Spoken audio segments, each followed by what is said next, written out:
এখনো পর্যন্ত তো সরকার এই ব্যাপারে কোনো মতামত জানায়নি, কোনো অবস্থান নেয়নি যে আওয়ামী লীগকে আমরা নিষিদ্ধ করব, এরকম কোনো অবস্থান তো নেয়নি। তারা একটা সময় বেঁধে দিয়েছে 15 তারিখ, মানে আমাদের হাতে এখনো 14 দিন আছে।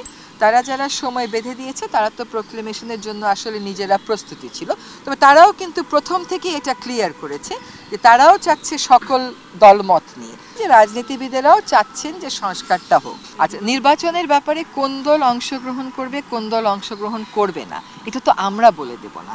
যে দল অংশগ্রহণ করতে চায় সে দল অংশগ্রহণ করবে, কোন দল কেমন করে অংশগ্রহণ করবে সেটা তো সেই দলকে সিদ্ধান্ত নিতে হবে। জুলাই প্রোক্লেমেশনের যে ব্যাপারটা, এটা হচ্ছে আসলে এরকম একটা বিপ্লবের পর এরকম একটা প্রোক্লেমেশন হয়, এটা খুব স্বাভাবিক ঘটনা, কিন্তু সেই সময় ঘটনা প্রবাহ খুব দ্রুত ঘটে গেছে।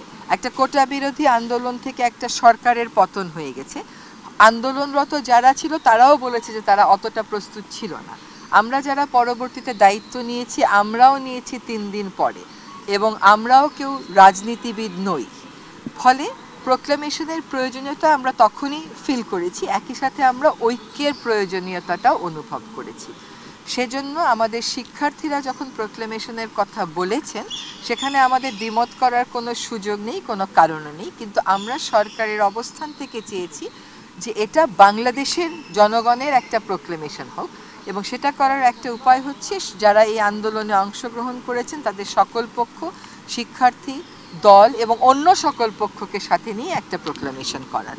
ফলে সেই প্রক্রিয়াটা আসলে শুরু করার প্রেক্ষিতেই পরবর্তীতে আপনারা দেখেছেন যে সরকারের পক্ষ থেকে একটা প্রেস রিলিজ আপনাদেরকে পাঠানো হয়েছে। কাজেই ছোট কথায় উত্তর হচ্ছে যে সকলের সাথে কথা বলার প্রক্রিয়াটা শুরু হয়েছে, এখন হয়তো ড্রাফটিংয়ের প্রক্রিয়ায় আমরা যাব।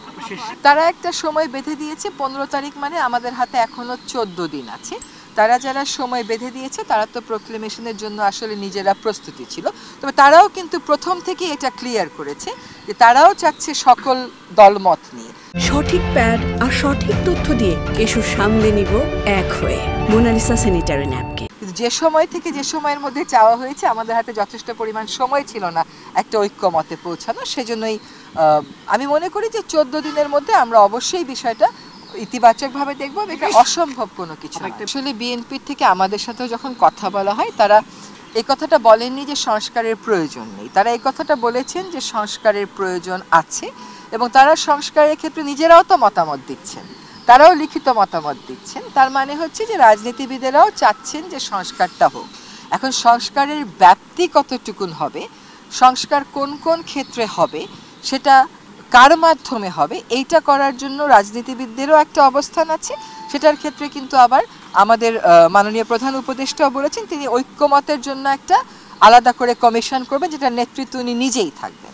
কাজে রাজনীতিবিদদের থেকে আমরা যে ভাইবটা পেয়েছি, যে বার্তাটা পেয়েছি, সেটা হচ্ছে যে তারাও সংস্কার চান, হ্যাঁ, এবং তারা বলছে যে কেউ কেউ বলছেন মৌলিক সংস্কার করে নির্বাচন, কেউ বলছে সংস্কার হোক, কেউ বলছে নির্বাচন প্রাধান্য পাবে, আর আমাদের তালিকায় সবটাই প্রাধান্য, নির্বাচনও প্রাধান্য, সংস্কারও প্রাধান্য। যে আইনি প্রক্রিয়ার অংশ হিসাবে শেখ হাসিনাকে ফেরত চাওয়ার চিঠি পাঠানো হয়েছে। এখন ফেরত চাওয়ার ব্যাপারে আমরা আমাদের অবস্থান স্পষ্ট করেছি, এবং ভারতের সাথে আমাদের একটা চুক্তি আছে সেটাও আমরা বলেছি, সেখানে একটা ব্যতিক্রম আছে সেটাও আমরা বলেছি। এখন ভারত কি অবস্থান নেবে, সেই অবস্থান কতদিন, ধরেন একটা অবস্থান প্রাথমিকভাবে নেওয়া যায়, আবার চূড়ান্ত একটা অবস্থানের দিকেও দেশগুলো যেতে পারে, সেগুলো ভবিষ্যতের জন্যই আমাদেরকে ছেড়ে দিতে হবে। কিন্তু আমাদের অবস্থান হচ্ছে আমরা চাইব উপস্থিতিতে বিচার করতে, যদি উপস্থিতিতে বিচার না হয় তাহলে যেভাবে করে বিচার প্রক্রিয়া করতে হয় সেভাবেই করব। আচ্ছা, নির্বাচনের ব্যাপারে কোন দল অংশগ্রহণ করবে কোন দল অংশগ্রহণ করবে না এটা তো আমরা বলে দেব না।